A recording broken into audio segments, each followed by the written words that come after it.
Hi, I'm Clark Cunningham-White, and for my Capstone project, I am presenting on family therapy legend Virginia Satir and how her ideas can be transferred to present practice. I became interested in Satir's humanistic, growth-oriented models in my family's class, and I wanted to explore what her values could mean for today's social worker. Born in 1916, Virginia Satir started off as a school teacher, a high school teacher in the Great Depression. During this period, she noticed the need to work with families as a whole to improve the lives of her students.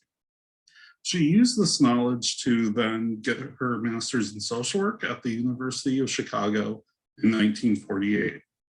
And afterwards, she performed psychotherapy at the Illinois State Hospitals, where she began working with families and was actually led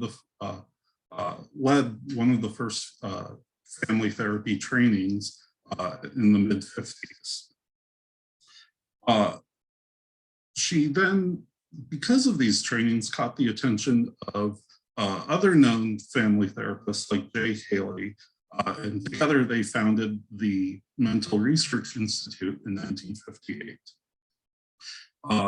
It was in this time where she was doing research in family therapy training that she used this research to publish Conjoint Family Therapy in 1964, which was one of the first texts on how to perform family therapy. As she developed this view of humanistic families as treating families as a whole, she entered the mass book market with books such as People Making and Your Many Faces, both of which encouraged readers to become congruent with each other, with their inner selves and how they communicate with others. Satir left the Mental Research Institute and founded her own network called the Avant Network, which is now known as the Virginia Satir Global Network in 1977. This organization provides professional development to therapists interested in humanistic family therapy and the works of Virginia Satir, even past her death. In 1988, she shifted more away from family therapy just as one single discipline, and then she became more interested in global issues and issues around peace. Even right before her death, a few months before her death, she visited the Soviet Union and trained Soviet family therapists. And then she passed away from pancreatic cancer in 1988. So what are sort of the assumptions of Satir in humanistic family therapy? These are classic Rogerian values in family therapy. And like Carl Rogers, Satir was an optimist about humanity and tried her best to support families in establishing Rogerian beliefs about self-actualization of each family member. She believed low self-esteem is the source of poor communication systems and is the source of poor coping with each family member. She would often say, well, the problem is never the problem, it's the coping that's the problem.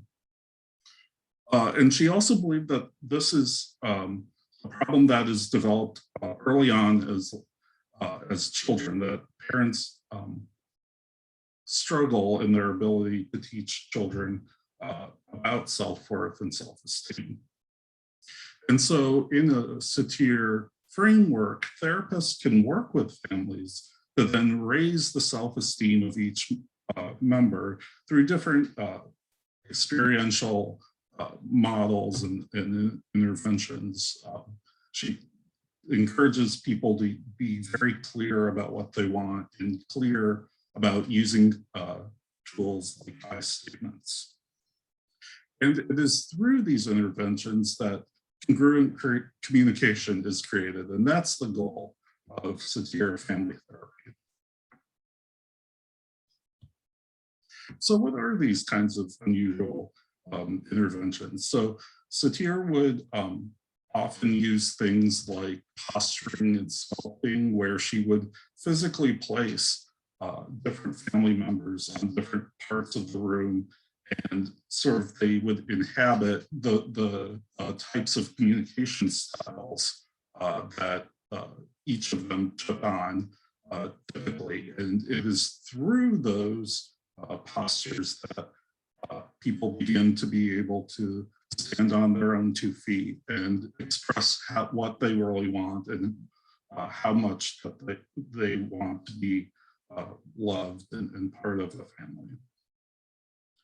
Satir also did a lot of different group work. So she would host workshops where she would work with a workshop participant on like a living, breathing genogram. She called it a family of origin intervention, where she looked at different patterns of behavior and communication stances across generations.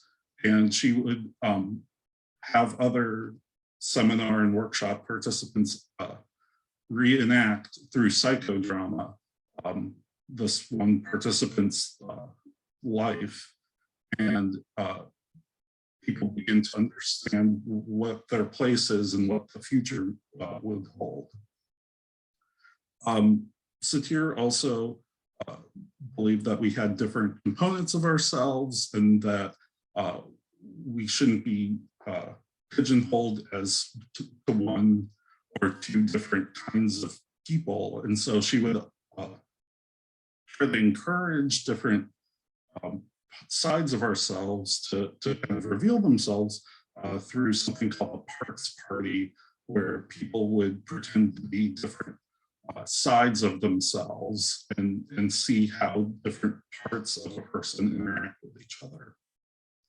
Satir also created something called a temperature reading, which looked at how different hopes and dreams and wishes of one group can come together, and people can communicate things about concerns they have, things that puzzle them, that these are all human things that we should be able to discuss.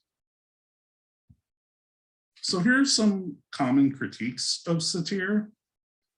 Her research is very imprecise and not rigorously tested through evidence-based practices, although interested clinicians can certainly view videos of how she interacted with families. It's very difficult to replicate how Satir personally interacted with those families, and how then to blend your own kind of personal characteristics into such an intervention. In her materials, I also noticed a lot of the families concerned were very middle class, had heteronormative values about the importance of a mother and a father as an influence on a child. It's also important to note that her views on self-esteem being the cause of all problems in relationships also seems rather oversimplified as well.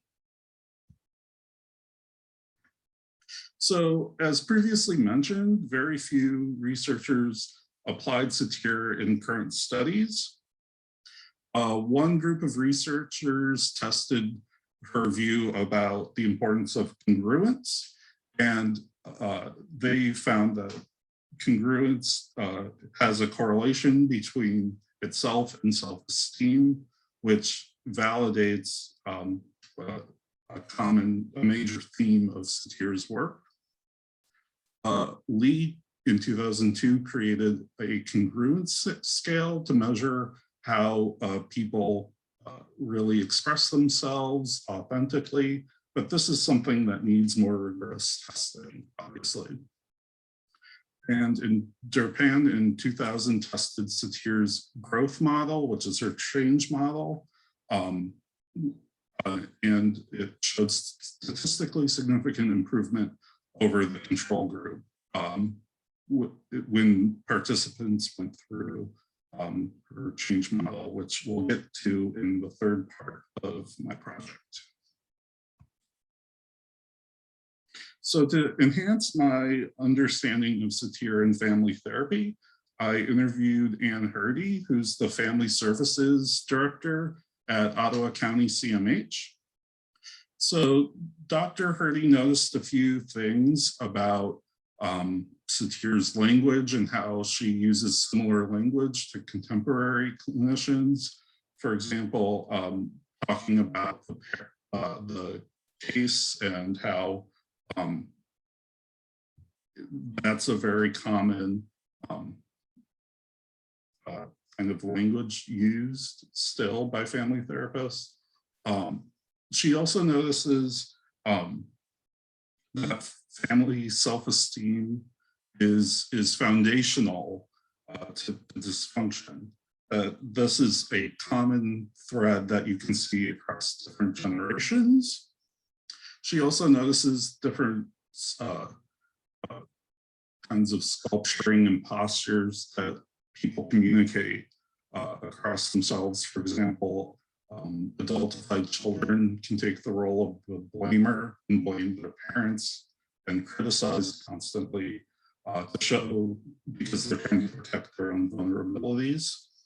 And the roles definitely show a price each member pays for homeostasis and to create that balance. One thing that is different from Satir to contemporary family therapy practice is touch is discouraged and definitely needs to be intentional. So this is something that Satir differs from an ethical point of view, the code of ethics, and certainly from a legal point of view as well, is Satir loved to hug and touch people. And that is something that is very much discouraged for many different reasons, culturally as well. So this is the first part of 3 videos. So in the second video, you will meet my coworkers, Dan and Cindy, and we get to work through Satir's communication stances, and you get to see how those stances look in relation to Dan and Cindy, the placater, the blamer, super reasonable, irrelevant, and congruent, and you get to hear a little bit about each one. And then we get to also look at Satir's change theory and what the 3 stages of change according to Satir look like in practice, and whether or not those stages are still relevant today. So thank you very much for watching the first part of my capstone.